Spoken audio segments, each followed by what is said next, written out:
of the woodland. Ranger Bill, warrior of the woodland, struggling against extreme odds, traveling dangerous trails, showing rare courage in the face of disaster. In the air.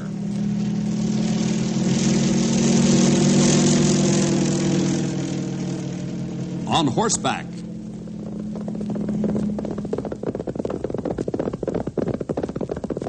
Or in a screaming squad car.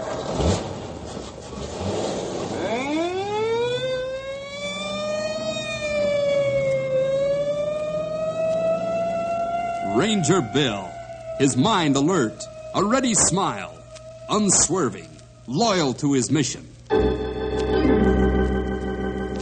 And all this in exchange for the satisfaction and pride of a job well done.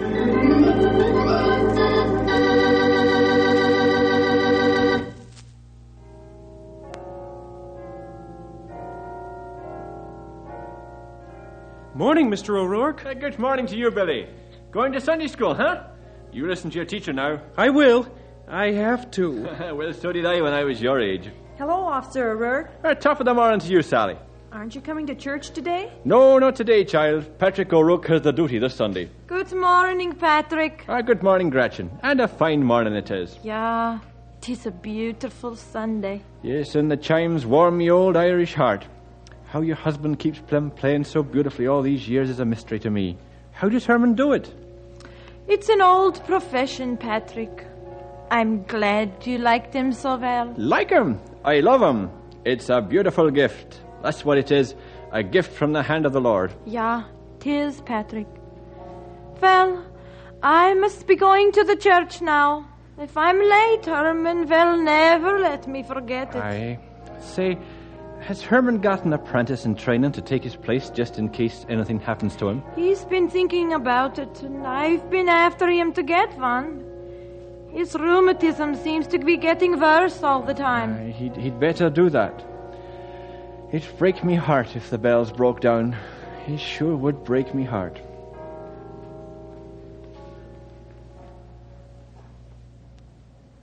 Patrick O'Rourke and Herman Schmidt are about the two most popular men in Knotty Pine. But one thing we must all realize, there are many kinds of fame in this world, and I know that there isn't one of us who would want to be famous because of wrongdoing. There's a greater fame than this, fame brought on by acts of love and kindness. This is the kind of fame Officer O'Rourke and Herman have. You listen to our story and you'll find out what I mean. It started something like this. As usual, Paul Katzen was busy cleaning the Knotty Pine jail as slick as a whistle. Paul cleans every cell carefully several times a week. It takes him quite a while to do this because he's handicapped and can't move as fast as most people. Patrick O'Rourke got Paul the job, and he's doing real well. But to get back to our story, Paul was cleaning one day when Pat walked in. Top of the morning to you, Paul. Good morning, Patrick. You know something? By the gleam in your eye, I'd say you have a bit of good news for me. I started a savings account at the bank. Got $40 stashed away already. I am proud of you, my lad. Proud I am indeed. I can't thank you enough for getting me the janitor's job here at the jail. It's a good feeling, working every day, regularly. Oh, don't thank me, laddie. It's you that has got to do the work, and a good job you do at it. I'll see you later, Paul. Okay. You going to work on the toys now? Aye, that I am. Christmas isn't far away now, you know, and I've still got lots of toys to fix up yet. I know. And you make a lot of children happy.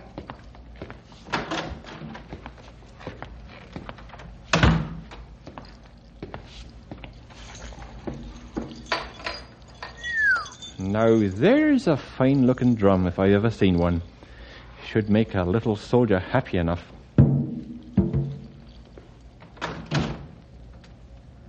Daddy, aren't you coming home soon? Kitty girl, isn't this a fine-looking red wagon? Hey, that's a real beauty. Who are you giving it to? That's a secret.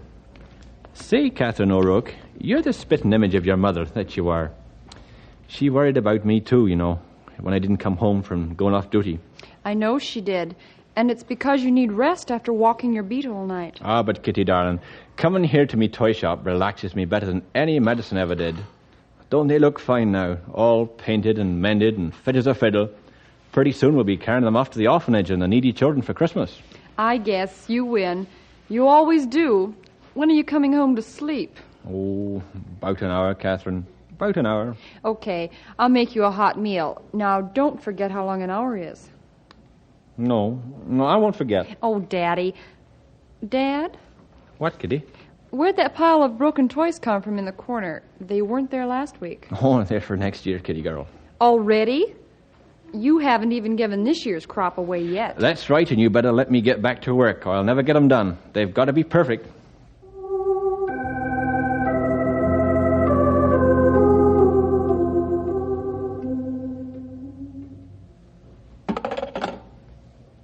Let me see. I'd better write that down now so I will not forget.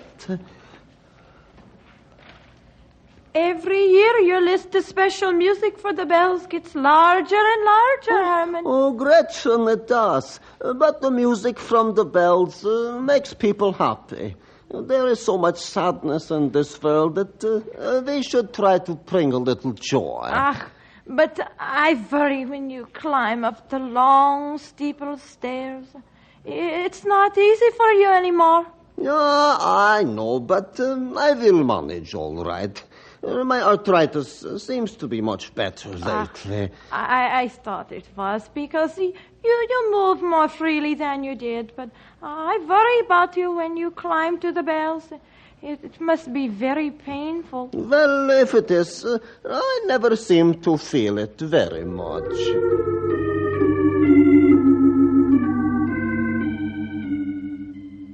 Now you know something about these two men, their unselfish love and personal contributions to others. One afternoon, the boys and I were sitting in the office. It was late. We were catching our breath after returning from a rough and tough week of feeding thousands of animals made foodless by deep snow. Grey Wolf slumped in his chair and said, I'm glad that over. You mean over until they eat it all up? That is truth you speak, Stumpy. You know it, sonny, you know it. I've never been so cold for so long in all my born days. Even the marrow in my bones has got lumps of ice in it. It's marrow in your bones, old-timer, not Right. marrow. You see, I'm cold so clean through, can't even talk straight. Oh, Stumpy. It looks like more snow, too. Hey, Bill, there's a crowd gathering down the street. What? Huh? Well, Wonder what's happened now. they look like somebody lay on ground. Hey, that's a police officer on the ground. You're right.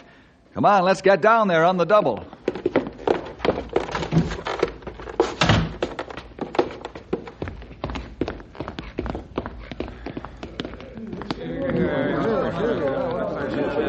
Hey, let's arrange this through. Step aside, please. Hey, it's Pat. He looks real bad. He sure does.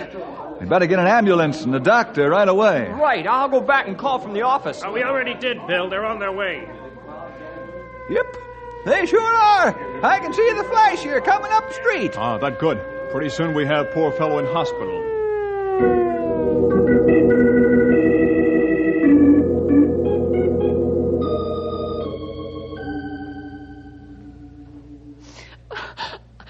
I knew this would happen.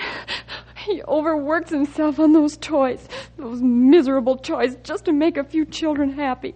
Oh, they can rot in that workshop for all I care. You don't really mean that, do you, Kitty?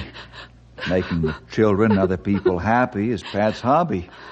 Every man has to have a hobby, and a lot of men have had heart attacks and lived many years afterwards. You wouldn't deny your father the joy he gets from fixing the toys for the children, making folks happy, would you? Bill, I'm sorry, but Dad isn't even middle-aged anymore. He's getting up in years. Always wanted him to retire for at least 5 years. He's worked so hard all his life. Stopping Pat from working would kill him, Catherine. Who said he isn't going to live to retire? Now you dry your tears and look up to the Lord. He has answered all this. Well, Thank you for those kind words, Stumpy. I needed them. 'Tain't nothing compared to what your father's done for folks all his life. Hi, Doc. Hello, Henry.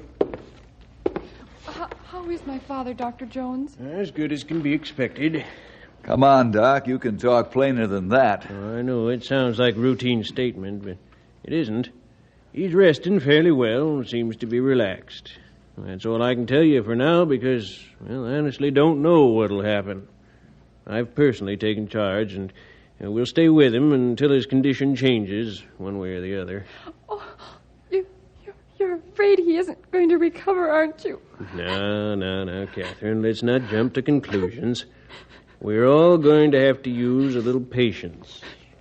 I'm just a doctor. I don't know any more about what's going to happen in the future than any other human being knows. I'm sorry, Doctor. I didn't mean to needle you. I know you didn't. Remember, a doctor always wants his patients to recover. It's just as hard for me to be patient as it is for you.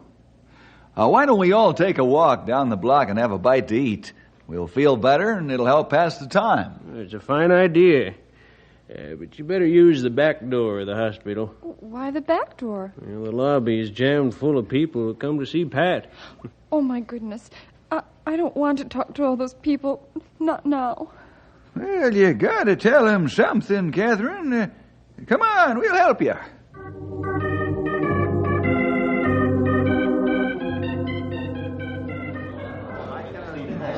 Yeah, I don't know.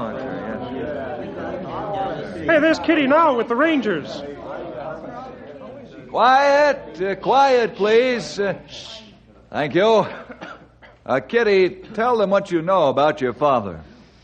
All you dear people are so kind to ask about my father. We just talked with Dr. Jones, and he says it's too early to tell anything. Sure. Dr. Jones says Dad is resting fairly well and seems relaxed. And that's all I can tell you so far. I'm sorry, but thank you for coming. Hey, what's everybody so quiet about so suddenly? I don't know. Wait. Listen. Must be the bells.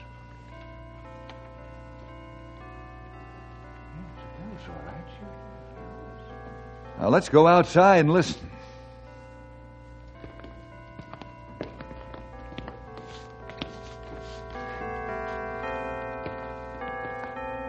Isn't it wonderful? I didn't know Dad was so famous. Oh, he's famous, all right, Kitty. Because he's given of himself unselfishly to others for years.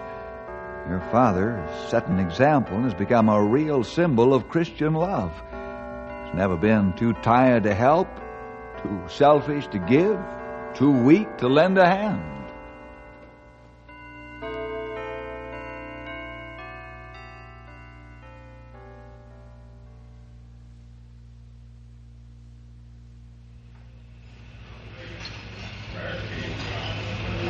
Kitty, you hardly eat at all. I can't, Grey Wolf. I haven't any appetite. All those people, it's so wonderful. I just wish Mother was alive to experience this, too. Your mother, fine woman. She would have been very proud, too. You going to tell your brothers about their father? Yes, as soon as we leave here. I'll send telegrams from the hospital. The 5 little O'Rourkes, as he called the boys. Now all grown men. Bill, there's Mrs. Schmidt, and she looks frightened. Oh, Gretchen! Oh, thank goodness you're here. They told me at the hospital I'd find you here. Catherine, I'm so sorry about Pat. It's about Pat that I need help. Why? What's wrong? Sit down here. Tell us all about it. Herman is in one of his bad arthritis attacks again. Oh, how terrible. This one is the worst he's ever had. Who played the bells, Gretchen? Herman. He heard the terrible news about Pat and went right to the church to play the bells because he knows Pat loves them so. Oh, isn't he sweet and thoughtful? What about the bells? Why aren't they playing now? They're broken. Are you sure they're out of commission? Yeah, at least this far as I know. Herman was playing them when something went wrong. He tried to climb up to the belfry to fix them, but his arthritis pained him so he couldn't climb the ladder. Somehow he got home, and he's in bed now. Herman wants you to try and fix the bells. Henry, scoot over and get a squad car, will you? Yeah, sure, I'll be right back. Don't worry, Gretchen. Bill will get them working again. Oh, I hope so, Kitty. Herman's so sure they help your father recover.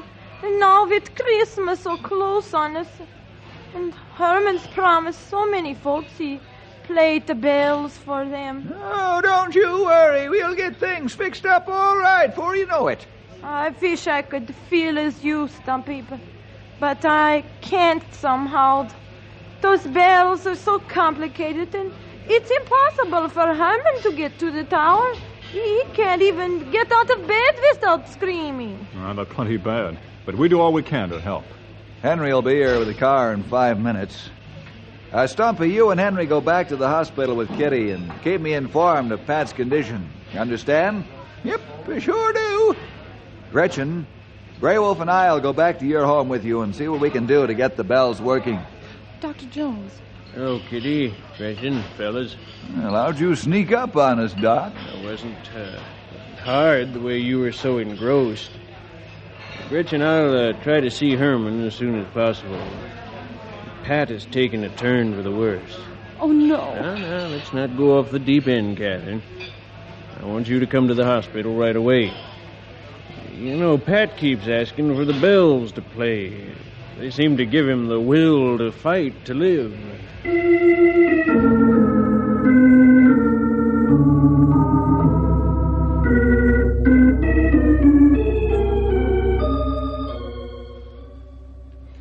Daddy? Daddy, this is Catherine. Dad? Can you hear me? Dad? Catherine, darling. Oh. Don't cry, Kitty.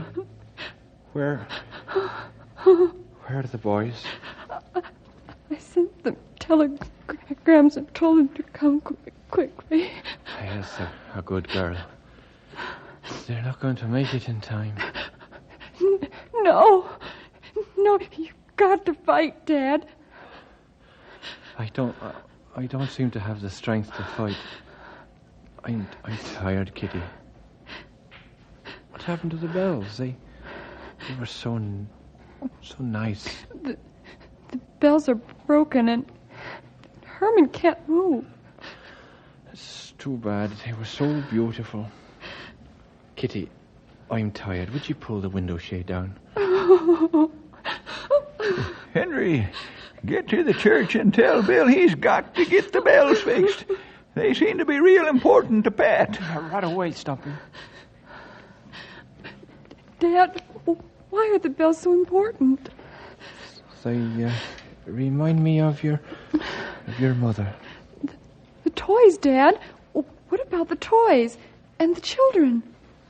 I love them all and you, but I'm old and I'm tired, Kitty. Kitty, let him rest now. He's done quite a bit of talking, and it's draining what strength he's got left. All right, Doctor.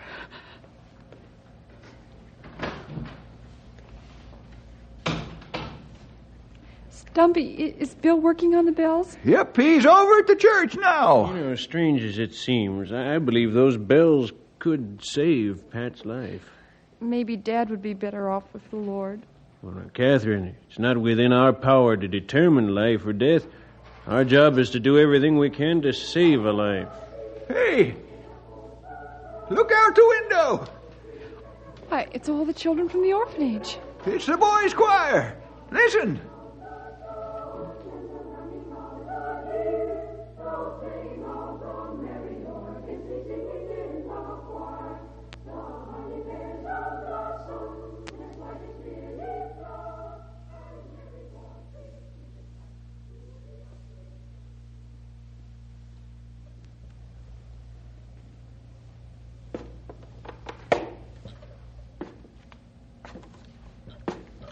Gretchen? Oh, here, let me help you. Oh, thank you, Bill. Oh, boy, coffee and sandwiches. Oh, you better clean grease off hands best you can, young fellow. What's a little grease among friends? Here, come on, give me the coffee. I'll pour. Here's a sandwich, Bill. Oh, thanks.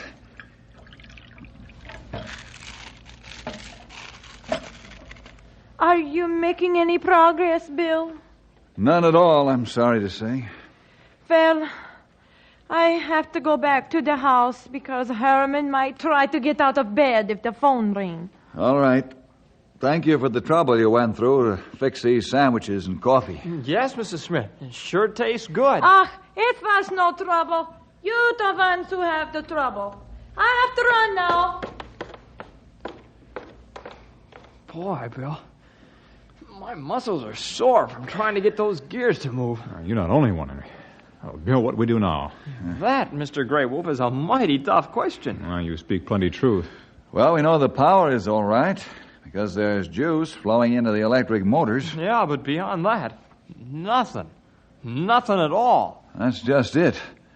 Maybe now that we've got some food in our stomachs, we can think better. Bill, let me turn on the motors once more and see what happens. Oh, maybe this time we get brainstorming and find out what's wrong. Okay, pal. Turn on the juice. Right. Here goes.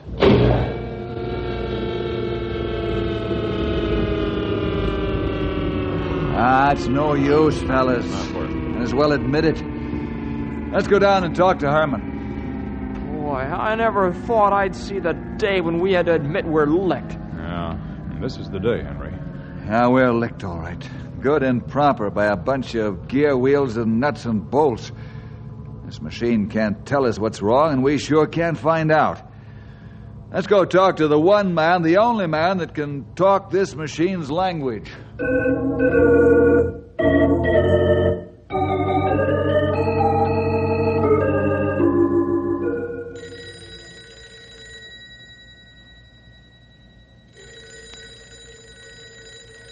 Yeah?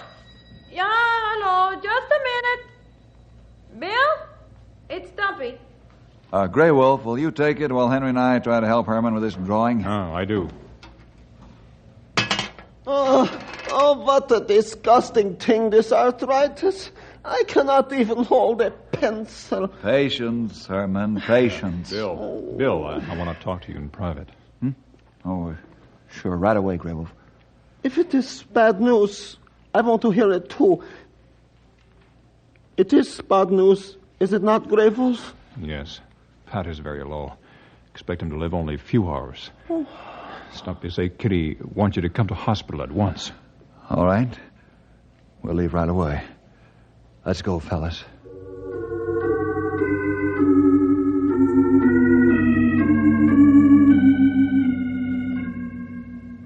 Bill, will you talk to Dad?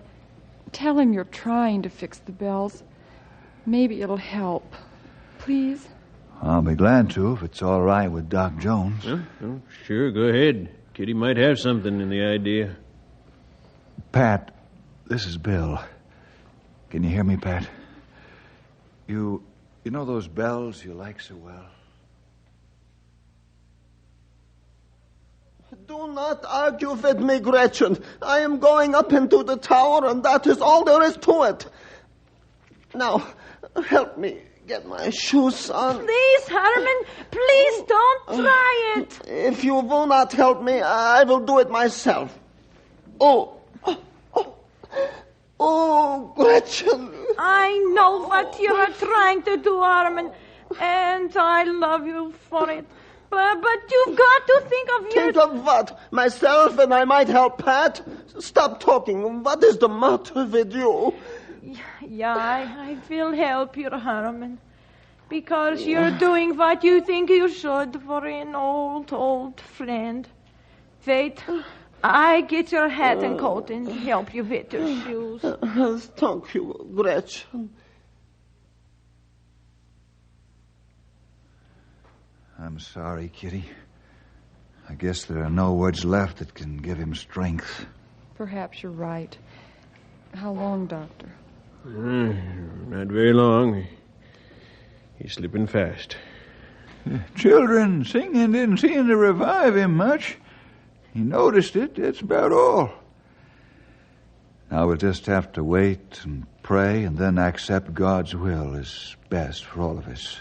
Bill, it's often hard to accept his will, isn't it? Yes, Kitty, it is.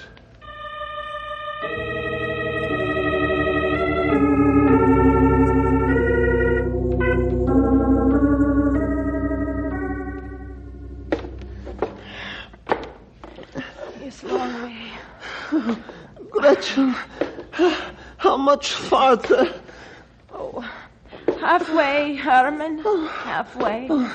Keep me from falling down the stairs. I'll only be able to make this once, you know. Yeah, I feel, Herman, I feel. I must not stop until I reach the top. Yeah.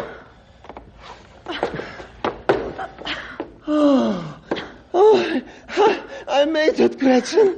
I made it. You must rest now. Rest for a few minutes. No. Not until I finish the job. Let me see now. My tools. Gretchen, will you? Yeah, I will pick up the tools for you. Which one you need?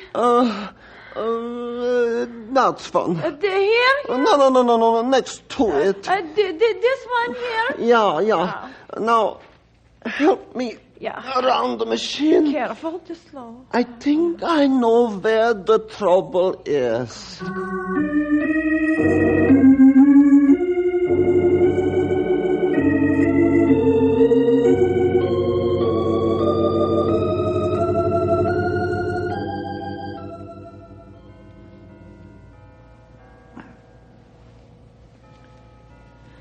Nurse, prepare a hypo of adrenaline. This may help him to rally for a while. Yeah, thank you, that's all.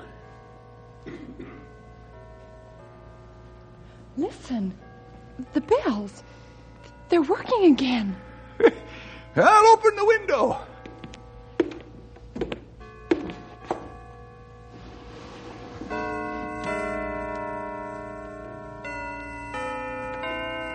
Dad, the bells are playing. Herman's playing the bells for you. Can you hear them? Yes, Kitty girl. Oh, I hear them. They sound so strong and clear.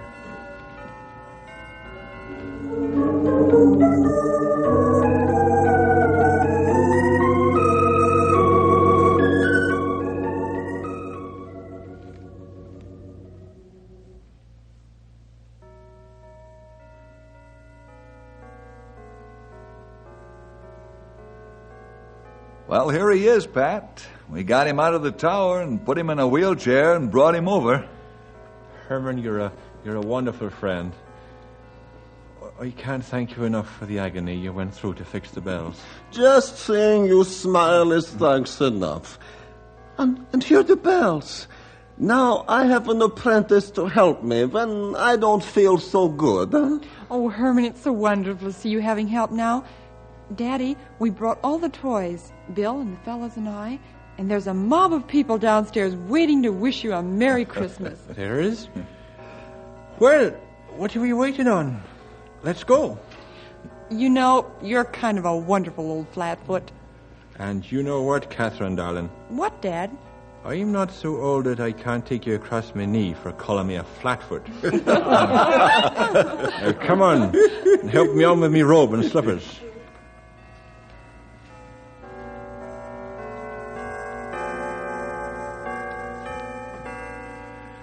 Well, it might interest you to know that after several months' rest, Pat went back to pounding his beat, and Knotty Pine had the best Christmas ever because everyone thought about Pat and Herman, how they gave of themselves, and everyone followed their example.